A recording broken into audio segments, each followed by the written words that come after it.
আবাসিক হোটেলে একটি প্রবাসী পরিবারকে জিম্মি করে অর্থ ও স্বর্ণ লুটের ঘটনার অভিযোগ পাওয়া গেছে। সমন্বয়ক, সাংবাদিক ও রাজনৈতিক দলের পরিচয়ে একটি সংঘবদ্ধ দল এই ছিনতাইয়ের ঘটনা ঘটিয়েছে বলে জানা গেছে।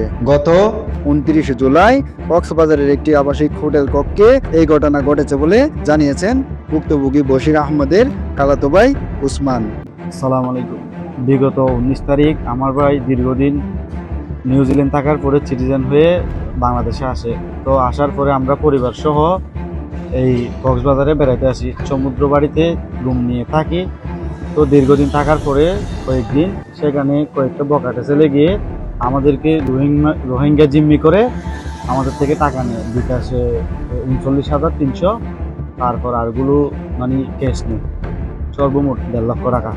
একজনকে এই মানে গণ্যমান্য মানুষের মাধ্যমে চিনতে পারলাম, তার নাম নাকি মুবিন।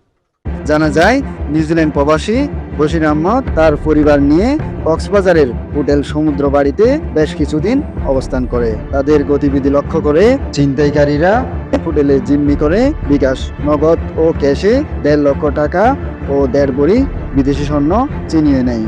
এদিকে ঘটনার দিনের একটি সিসিটিভি ফুটেজ প্রকাশিত হয়েছে।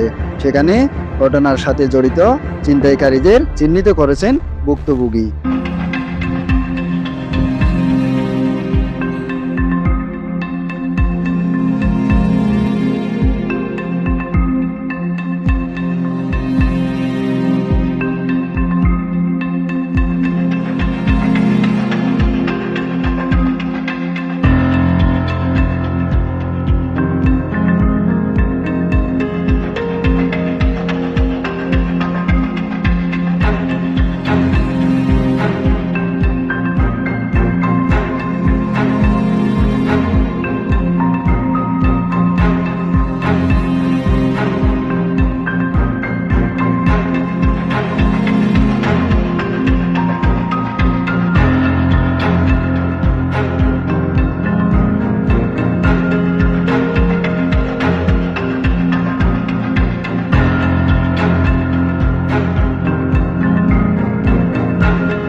ঘটনার পর থেকে বশির, তার ভাই উসমান ও তার পরিবার নিরাপত্তাহীনতায় ভুগছেন।